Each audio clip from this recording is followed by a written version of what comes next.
cocachos aprendí mi labor de escolar en el cuarto de primaria, que es nivel elemental, a la letra, a la palabra, a la frase y la oración, porque así lo quiso Dios, y también la educación.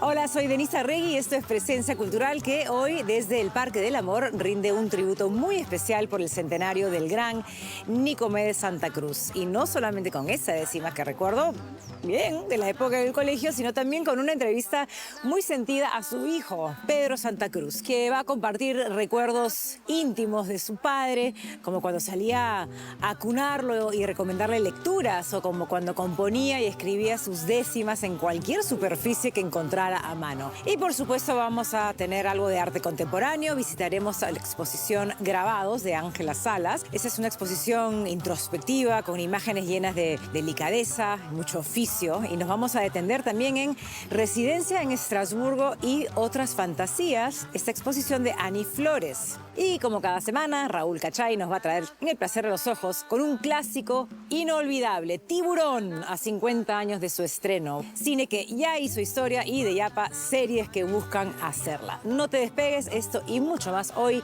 en Presencia Cultural. Bienvenidos.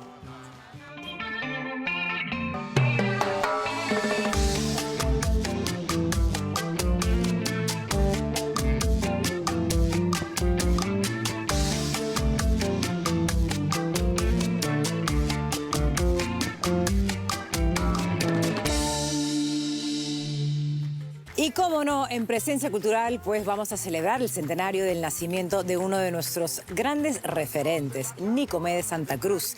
Desde sus días de herrero y poeta autodidacta hasta su consagración como periodista, decimista, cronista y voz, y qué voz, de la cultura afroperuana. Bueno, de todo esto hemos conversado hoy con nuestro invitado, Pedro Santa Cruz, hijo de Nicomedes, quien nos va a acercar a las facetas menos conocidas de un hombre que forjó no solo el hierro, sino también la palabra. Y por supuesto, con muchísimo talento. Acompáñanos en este recorrido por la vida y obra de Nicomedes, de la mano de Pedro, que ha contribuido de una manera extraordinaria en la proyección de un legado que realmente trasciende generaciones y fronteras.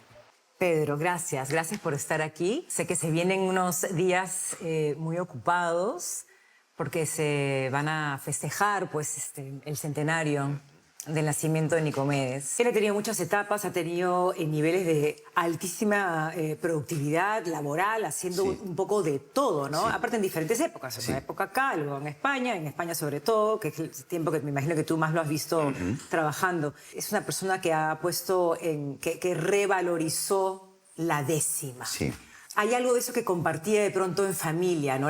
Este momento de escribir estos poemas con una estructura tan particular que es la décima. A finales de los años 40, cuando está en su taller de herrería, es el momento en que la décima empieza a apoderarse de él de alguna manera. Él empieza a componer, sobre todo a primeros de los 50, y es cuando tiene que escribir en cualquier parte. Él comenta muchas veces que escribe en el reverso de los planos, en el taller de herrería. Con nosotros, cuando ya hemos nacido nosotros, está muy interiorizado todo ese proceso y podía improvisar en cualquier momento, en cualquier lugar o en cualquier circunstancia. ¿Y de dónde crees que salieron esos maravillosos insumos en la cabeza de tu padre para poder crear, improvisar con la palabra? Vincularse con la gente. Es decir, desde siempre, cuando él empieza a componer, las composiciones son del día a día, de improvisar lo que, pues como un juglar, como alguien que cuenta lo que ha pasado en otra parte de un lugar, del barrio, pues un poco se basa en todo eso. Él es un cronista, es un periodista, es alguien que cuenta, siempre lo ha sido, siempre ha tenido necesidad de contar. Entonces la inspiración está en todas partes. Realmente es como un fotógrafo, que muchas veces un fotógrafo vas caminando con un amigo fotógrafo y de repente se para y encuentra algo y se pone, y tú no lo has visto. Pues eso también ocurre cuando tienes algo que expresar, eres un artista, en este caso de la palabra, encuentras muchas veces la forma de expresar algo que está ahí, que está al alcance de todos, pero que solamente unos pocos pueden ver o saben cómo transmitir. Cuéntanos un poco de la etapa que él trabajaba hacía trabajo de fierro artístico. Pero hay un texto en la página web, que después vamos a hablar de eso, que es precioso, que escribe Victoria Santa Cruz, que hace una especie de analogía maravillosa entre este trabajo de construcción de fierro, de espirales, de escaleras.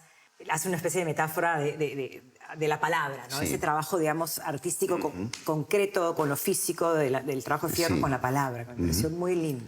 Él empieza desde muy joven con la herrería. Es su madre quien pues, le dice, sobre el año 36 aproximadamente, 36, 37, le dice, vas a trabajar en la herrería, vas a aprender. Dice, ¿y eso qué es? Dice, vas, ¿cómo te va a gustar? Él cuenta, eso que comentas tú, ese punto, lo cuenta Nicomedes. Él realmente ve como una transición normal el hecho de pasar de la herrería a la poesía, porque comenta que pasa de forjar el hierro a forjar palabras. De alguna manera, para él fue algo natural.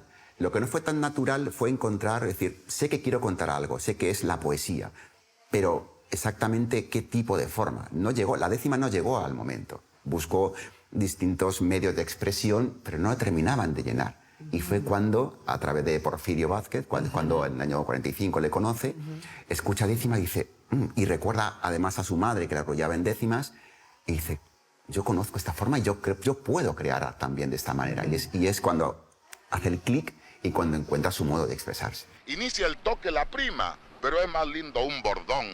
Aún no entra la canción, porque como requisito, antes que el cantor de un grito, guitarra llama a cajón. Los que escuchan hacen palmas y se cuadran las parejas. Por lo general son viejas, mejor aún si son zambas. Tan solo mueven las gambas y un poquito la cadera. Todo esto mientras espera, pues nadie baila sin canto.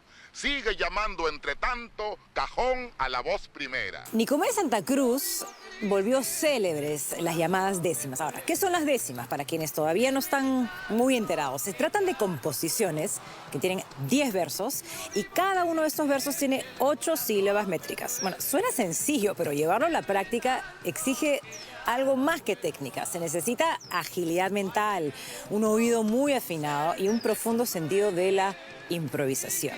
Y para mí, además de todo eso, hace falta otra habilidad que es menos visible, que es conocer el significado de casi todas las palabras. O sea, solo así puedes sacar, como quien saca un truco del sombrero, la frase exacta que da continuidad y sentido a lo que estás contando.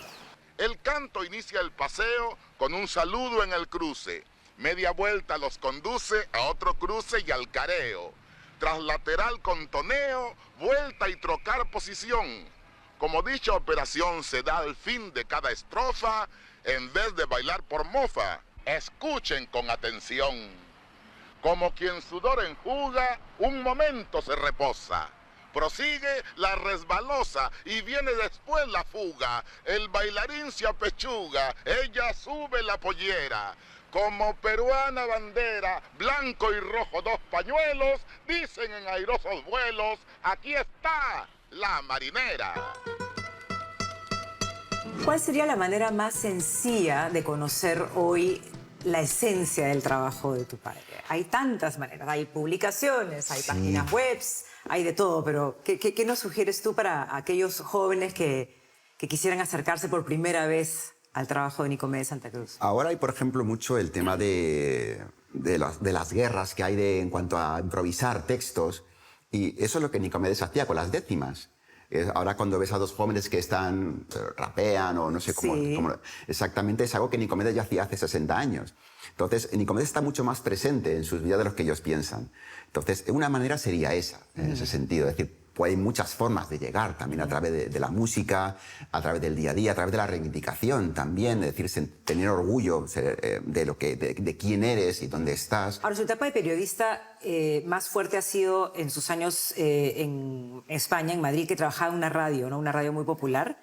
¿Qué le interesaba? ¿Cómo era su actividad? La etapa de periodismo tiene dos partes muy marcadas. La etapa peruana, que es prensa, y la etapa española, que es solamente radio, a partir del año 82. Tuvo distintos programas, distinta duración, y también cambiaba la temática.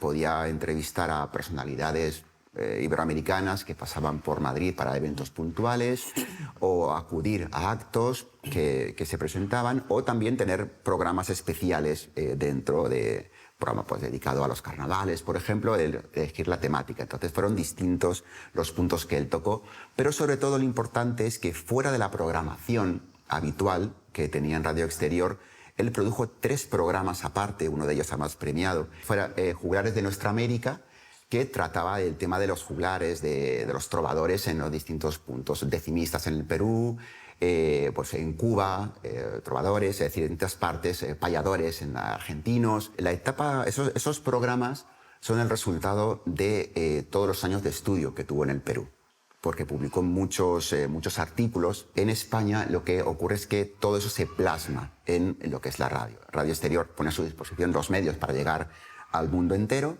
y además también pues, los discos que él tiene, que es donde puede pues, transmitir todo eso, plasmarlo. Ahora, hay una página web que sigue en construcción, pero es impresionante la cantidad de información que se ha recopilado hasta ahora. Cuéntanos cómo ha sido la construcción de esta página, que es maravillosa. Sí. O sea, tiene una bibliografía, una cantidad de archivos, es fantástica. Sí, la idea empezó como, bueno, vamos a crear un lugar con algunos datos sobre Nicomedes para que la gente pueda saber quién era. Pero te das cuenta que empieza a llegar información, empiezas a crear nuevas secciones, a redistribuirlas, y llegan consultas de distintas partes del mundo que te aportan mayor información de cosas que incluso tú no conocías, y va creciendo, va creciendo. Aunque tú no quieras, es algo que tienes que seguir manteniendo, te va demandando, y además es muy gratificante también. Cuando ves que has podido ayudar a un estudiante de Brasil que te llega una consulta y le puedes darle esa respuesta, y te da las gracias, no podía haber encontrado en otro lugar, y eso es muy gratificante también. Además, la página tiene pues, un link con el canal de YouTube que tenemos, que hay muchísimo material de audio, programas, imágenes, es decir, está la propia página y nuestro canal de YouTube. ¿Por qué es tan importante el legado de Nicomedes Santa Cruz? Es muy importante porque es un gran referente y trasciende el tema afro, porque muchas veces cuando alguien nos pregunta, comenta, el tema afro, no es únicamente el tema afro. Nicomedes, por supuesto, su voz era negra y por supuesto él se expresaba de esa manera y era lo que le tocaba el tema negro, por supuesto lo que él sentía y lo que había vivido. Él sobre todo fue trascendiendo el hecho de que si hay discriminación, me da igual que sea indio, que sea negro. Es decir, sobre todo es la importancia que tiene ese sentido. Es decir, no se puede discriminar y todos merecen la misma igualdad de oportunidades. Y eso para él fue prioritario, muy importante. Para él el tema de la educación fue algo fundamental. Y hablando de libros, este libro que ha editado el Fondo de Cultura Económica por iniciativa de Dante Trujillo, es una preciosa edición de Nicomedes Santa Cruz, De ser como soy me alegro, pero hay textos tuyos y de Lucho Rodríguez Pastor, gran estudioso y amante del trabajo de Nicomedes. Como hemos hablado ahora en la entrevista, es decir, ¿cómo podemos llegar? ¿A quién está dirigido este libro? Entonces queríamos que los más mayores recordaran, los medianos pues profundizaran en algo más y los más jóvenes conocieran. Queríamos llegar a todo ese público. Básicamente era el tema cronológico, era ordenar los textos cronológicamente y ahí empezar a colocarlos y ver la evolución. Y además una parte importante de este libro es que no solo está el orden de los textos, sino que hemos hecho comparativa de textos. Un texto cambia desde que sale en un momento determinado en la prensa y luego en la publicación de otros libros. Entonces todo eso hemos hecho la comparativa, es un trabajo que hemos hecho Luis y yo a lo largo de estos meses de pasar horas y horas de esta palabra ha cambiado con respecto a este texto que salió, por qué ha cambiado y así. Y eso es el trabajo que hemos hecho. ¿Hay algún poema que tú tengas presente y guardado en tu corazón o son demasiados como para hacerte esa pregunta? Hay uno... no sé, de repente está acá incluso. Sí, ¿no? yo creo que está... El canto es como un pañuelo que enjuga el llanto a la vida, cuando esta es paloma herida que no puede alzar el vuelo. Puede el canto ser consuelo que mitigue la aflicción, mas nunca resignación para el pueblo que lo escucha, pues canto que impide lucha no es verdadera canción. ¡Qué orgullo! Muchísimo, muchísimo orgullo.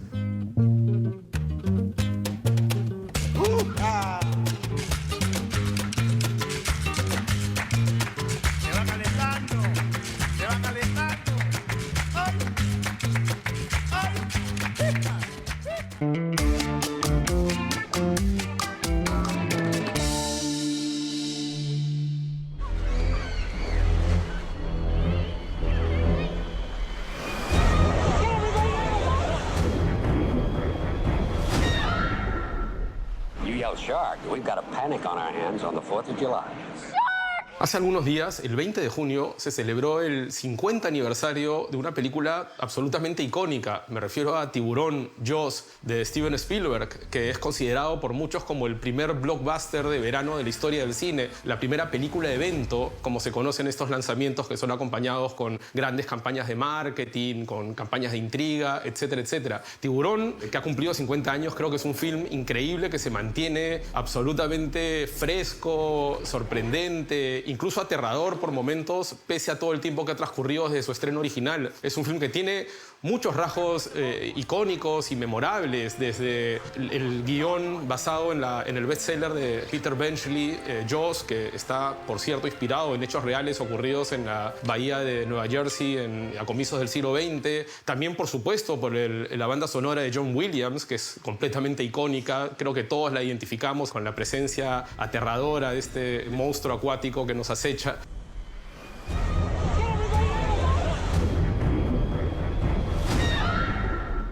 Y por supuesto por las actuaciones, sobre todo de la trilogía de sus protagonistas, Roy Scheider, Richard Dreyfuss y Robert Shaw. De los tres solo sobrevive el primero, Richard Dreyfuss, que protagonizó el film muy joven, con 26, 27 años. Como también era muy joven el director Steven Spielberg al momento de rodar el film. Increíblemente, dirigió esta película Spielberg con solo 27 años de edad. Fue su segundo largometraje, luego de su debut Duel, una película del año 71, una película para televisión que, por cierto, recomiendo también. Si la encuentran por ahí, no dejen de verla. Creo que es un debut muy auspicioso para la increíble carrera que ha tenido Steven Spielberg en el cine. El film en su momento obtuvo 3 premios Oscar y fue nominado también al premio a la mejor película, que no ganó. Motivó el estreno y el de 3 secuelas, todas muy inferiores al original, por cierto. Quizás Tiburón 2 se salva un poco, pero las siguientes son realmente paupérrimas, especialmente Tiburón 3D, que fue una película hecha con esta moda que hubo en los años 80 de recuperar el formato de 3 dimensiones, con estos lentes que te entregaban a la entrada del cine. Y bueno, es una película realmente deplorable. Afortunadamente, en ninguna de ellas estuvo involucrado Steven Spielberg.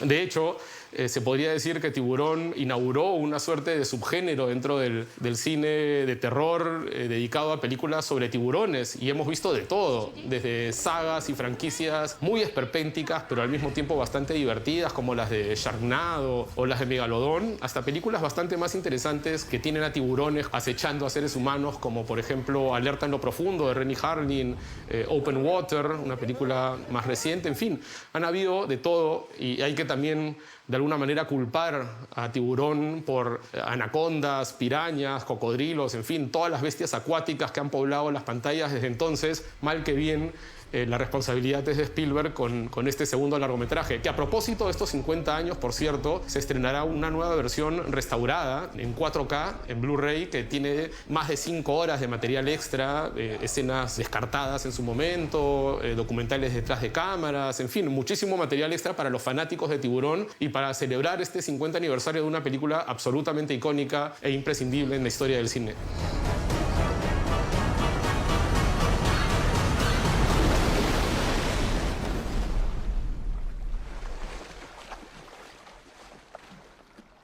You're gonna need a bigger boat. People go to restaurants to be taken care of, to relax, to not have to think about anything else for a minute. That clock is telling you how much money we have left. When that shows 0, this restaurant needs to cease operations.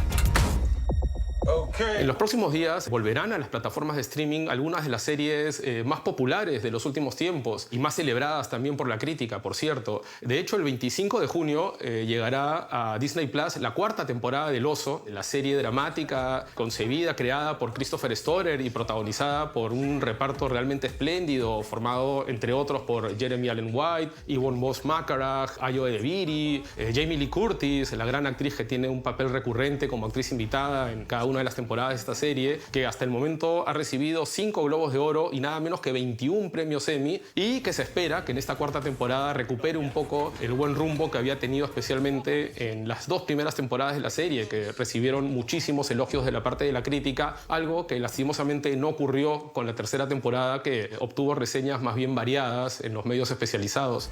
Sometimes your work family is closer to you than your family. How about this? Upon my signal, unleash hell. There's one really true thing about restaurants. System, baby. You are never alone.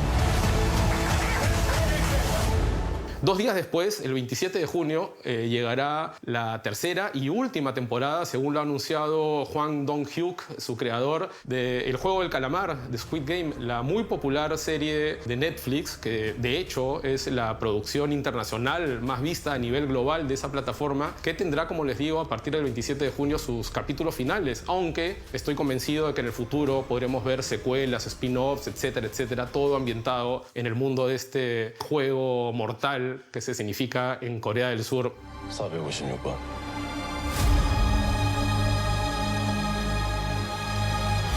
아직도 사람을 믿나?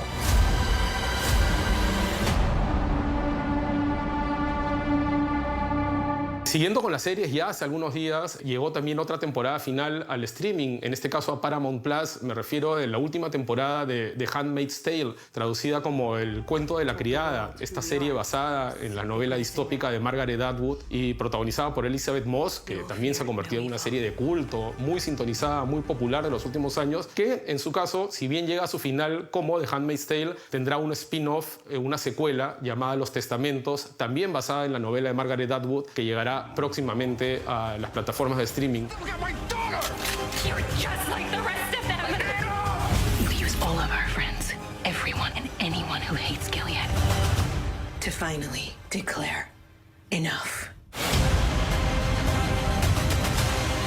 Finalmente, otras 2 series que ya están también en las plataformas y que ya se pueden ver son la tercera temporada de And Just Like That, la serie que es como una especie de continuación, de secuela de Sexo en la Ciudad, de Sex and the City, protagonizada por Sarah Jessica Parker, que ya está también en la plataforma Max. La vida es una historia que escribimos a diario. Tenemos que estar presentes en cada momento. Te prometo que todo va a estar bien. Y cuando la trama cambia, podemos elegir aceptar un nuevo capítulo. Y finalmente, un favorito personal, la serie de animación Rick y Morty, que estrenó a fines de mayo su 8ª temporada, que está realmente buenísima. Oh, check out this Wicker Man looking place. German Easter is a little less chocolate-centric. Say what you want about America, but we get a few things right.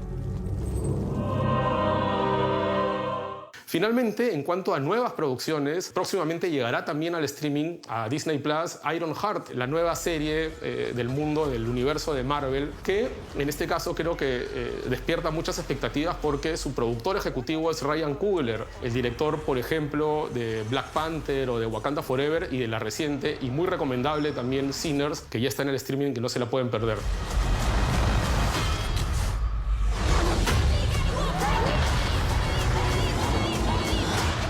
Hay muchísimas series entonces en las próximas semanas, así que hay muchísimos motivos para estar estacionados frente al televisor durante el mes de julio.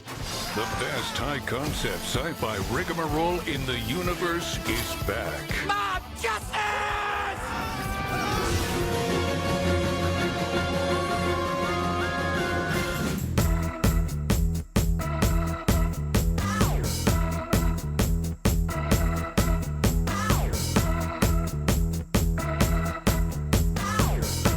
Y quiero aprovechar nuevamente, ya que estamos aquí en Hunters, cafetería ubicada en la Avenida Arenales, en Lince, café de especialidad, muy buena comida, pero sobre todo un lugar perfecto para los amantes del cine. En este caso estamos en la cantina de Star Wars y así como este ambiente hay muchos otros con personajes del anime, de Marvel, de Star Wars, en fin. Está buenísima Hunters aquí en Lince, vengan y visítenla.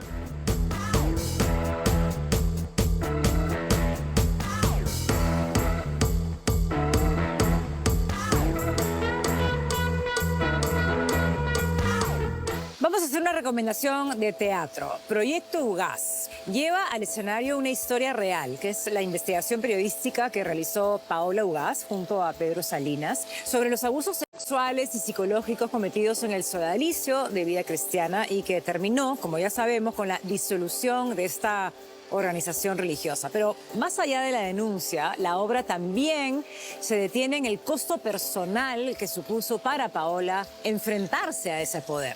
Amenazas, hostigamientos, un desgaste íntimo que aún deja huella. A partir de noticias, entrevistas, testimonios reales, incluidos fragmentos de la propia Paola, este montaje recurre a la ficción para construir una estructura bastante ágil que nos invita a mirar de frente el poder, el abuso, sus oscuros mecanismos. Bueno, Proyecto Ugaz ha sido escrita por Rocío Limo y Vera Castaño, quienes también están en escena actuando, y es dirigida por Diego Gagurevich, y cierra el ciclo de otoño del Teatro La Plaza, junto a dos otras obras, Mi madre se comió mi corazón y La persona deprimida, una trilogía que ha puesto en el centro temas urgentes como la memoria, la salud mental y la búsqueda de justicia. Esta obra va hasta el 29 de junio, no se lo pierdan.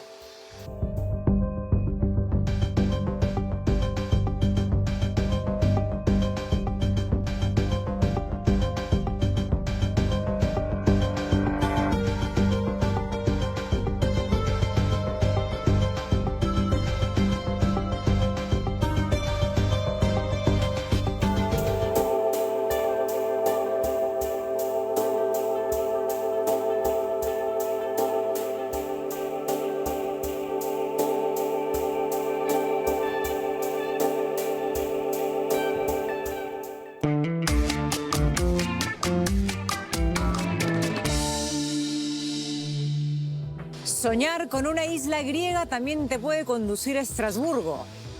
Lo que digo parece un enigma, pero es lo que en realidad le ocurrió al artista Annie Flores, que ha condensado un viaje, una experiencia de vida y un lenguaje artístico en esta bellísima exposición que se llama Residencia en Estrasburgo y otras fantasías. La muestra reúne una variedad de soportes y técnicas como fotografías de pequeño formato, unas piezas en porcelana, yesos, técnicas mixtas, dibujos, collage sobre papel, mapas, objetos cotidianos, vitrinas con maquetas y elementos que también provienen de su vida personal. Bueno, todo un universo curioso, singular. Esto se puede visitar hasta el 19 de julio en la Galería L'Imaginaire en la Alianza Francesa de Lima. A continuación conversamos con Annie y también con Jorge Villacorta, que es el curador de la muestra.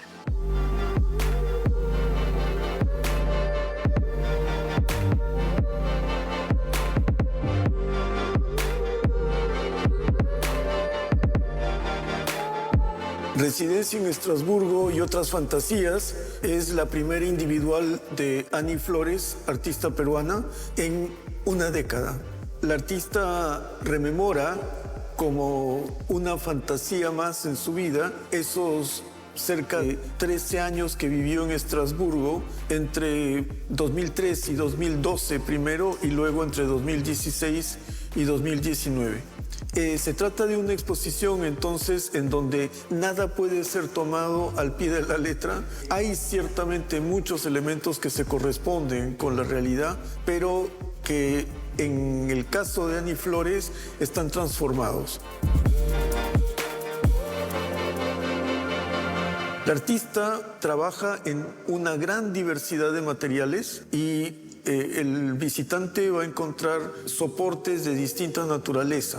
Para poder realizar la curaduría de esta exposición, tuvimos que revisar mucho material con la artista para efectivamente poder decidir qué dibujos, qué grabados, qué fotografías, qué objetos, qué trabajos de modelado en yeso, de modelado en porcelana podían ser parte de la exposición. Se trata de una exposición muy diversa, tanto por el lado de la práctica artística como por el lado de lo que podría ser llamado la temática. Annie Flores está muy interesada en las minucias de la vida, de manera que hay una colección de semillas, frutitos, ramas recogidas en Estrasburgo en sus paseos por parques y plazas. Y por otro lado también hay una serie de dibujos en donde se hace referencia a elementos arquitectónicos probablemente dieciochescos de la arquitectura en Estrasburgo.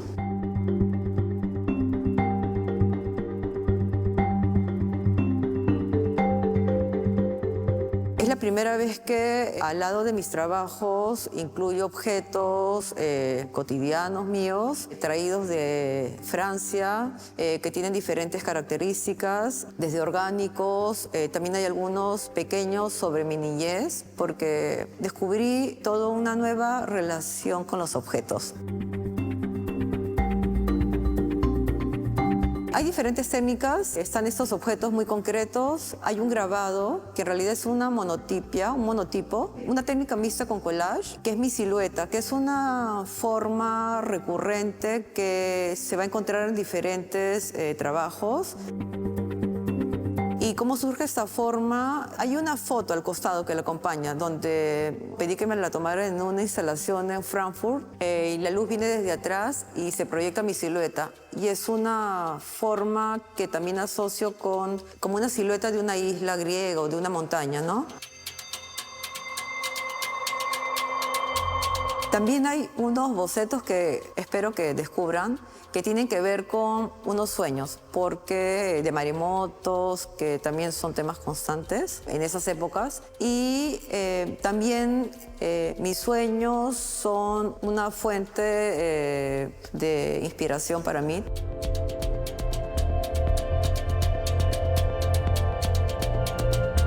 Un lema de la obra de Annie Flores podría ser reducir para contener, y no solamente contener en el sentido de generar trabajos que tengan una conexión con su mundo, sino también contener en el sentido de no dejarse avasallar por aquello que le genera desasosiego en la vida cotidiana.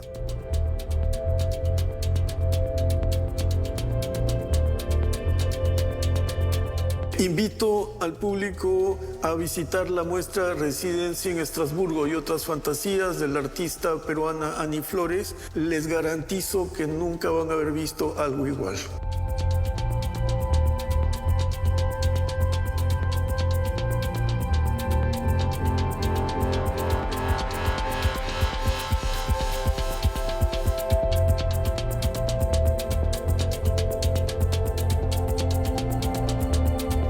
Para visibilizar nuestras voces y mostrar nuestras realidades, la Coordinadora Latinoamericana de Cine y Comunicación de los Pueblos Indígenas, CLACPI, presenta el 15º Festival Internacional de Cine y Comunicación de los Pueblos Indígenas. Voces e imágenes de nuestra Madre Tierra.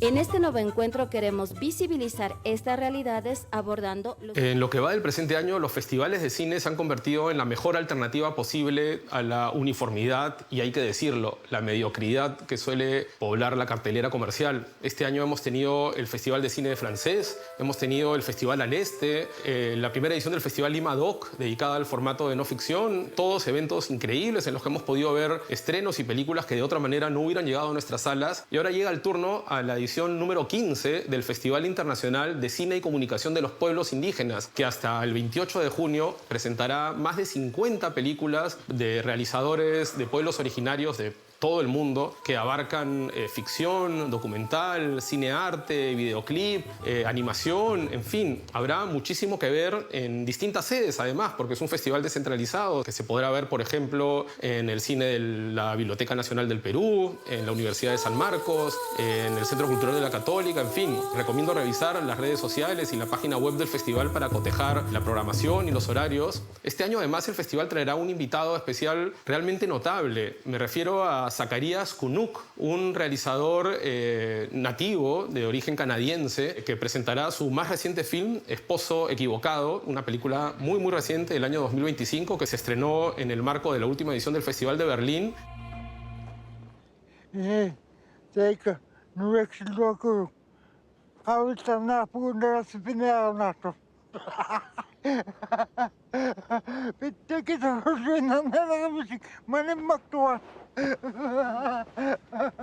Zacarías Hunuk también es director de una película histórica para el cine canadiense. De hecho, su film La leyenda del hombre veloz del año 2001 obtuvo en Cannes el premio Cámara de Oro, pero especialmente fue elegida en una encuesta que se realizó en el marco del Festival Internacional de Cine de Toronto como la mejor película canadiense de todos los tiempos. Power of love.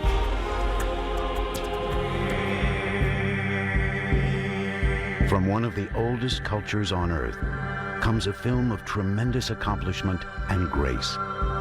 It is a journey unlike any you've traveled. A motion picture unlike any you've seen.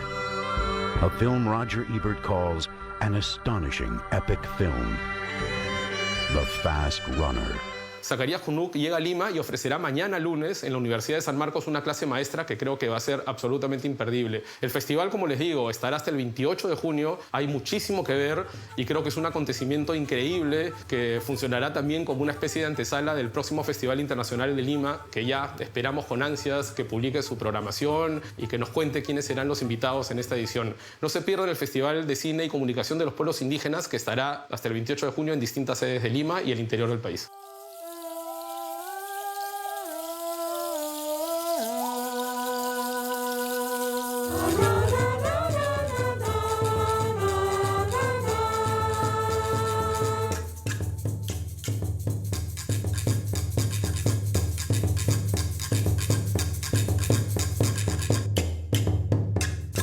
Hoy queremos recomendar Madre de Dios. Es la primera novela de la escritora Andrea Ortiz de Ceballos. En las páginas de este libro vamos a conocer la historia de Marcela. Marcela es una activista que pierde a su esposo mientras los dos estaban filmando un documental en la llamada capital de la biodiversidad del Perú. Y a pesar del dolor, Marcela mantiene el proyecto en pie y emprende un viaje que quizás, bueno, van a tener que leer la novela para descubrirlo, podría darle una pista sobre quiénes mataron a su pareja. En las páginas de ese libro, que recibió el premio Luces a la mejor novela del 2024, Andrea nos sumerge en una narración que fluye como un río, así sereno en la superficie, pero cargado de corrientes subterráneas que remueven y arrastran todo a su paso. Bueno, la novela transita por las heridas abiertas de la minería ilegal en la Amazonía, pero también por las capas más íntimas del duelo y la reconstrucción personal. Pues esa es nuestra recomendación literaria de esta semana, Madre de Dios, de Andrea Ortiz de Ceballos.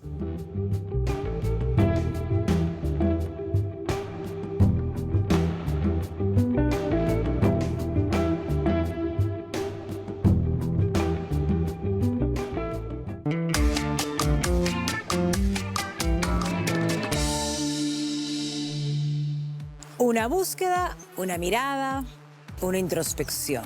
Bueno, así es como la artista arequipeña Ángela Salas Puma define la chispa, la llama que enciende su obra. Grabados es el título de la muestra que reúne 24 piezas realizadas con la técnica de punta seca. La exposición ha sido curada por el historiador Manuel Munive y puede visitarse en el Museo del Grabado del ICNA. En el recorrido por esas imágenes, el cuerpo, la sombra, el retrato construyen una narrativa bastante íntima y muy cálida de un virtuosismo bien interesante. Ángela es arquitecta de formación, domina muy bien la técnica, pero también la vulnerabilidad y la emoción. Vamos a conocerla un poco más en la siguiente entrevista.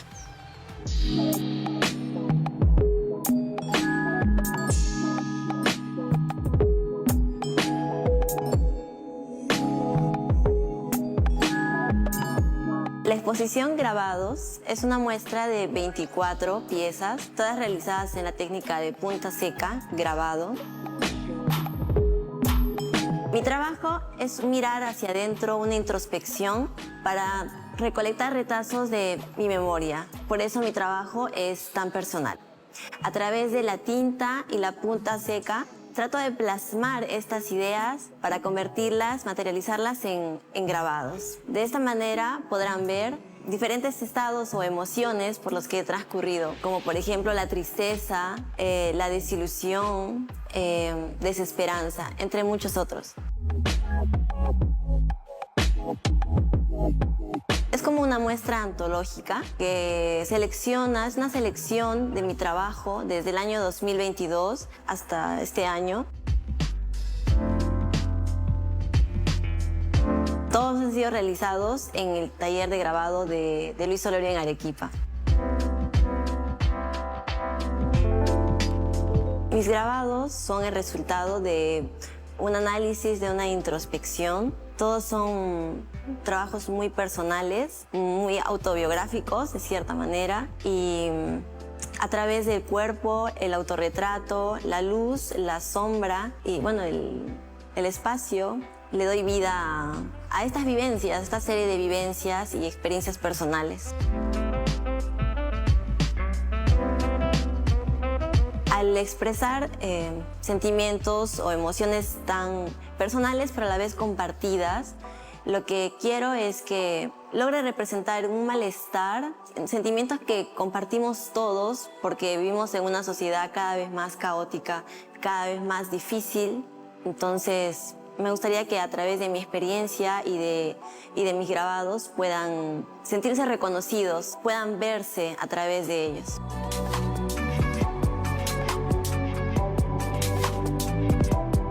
Los invito a la muestra Grabados en el ICNA de La Molina. La muestra se realizará hasta el día 28 de junio. Es importante que vengan para que puedan apreciar un poco de la producción que se realiza en grabado más allá de Lima.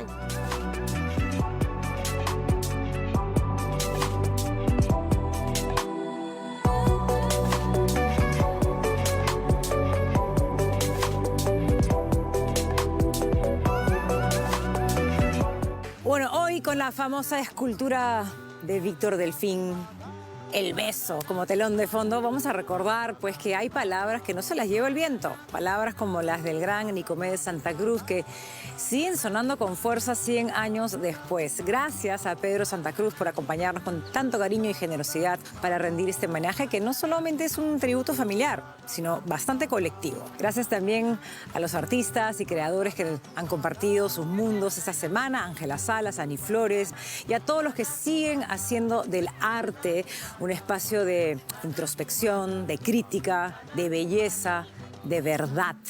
Nos vamos, pero antes les regalamos una frase de Nicomedes para calentar este domingo frío. De ser como soy, me alegro. Esto ha sido Presencia Cultural. Nos reencontramos el próximo domingo.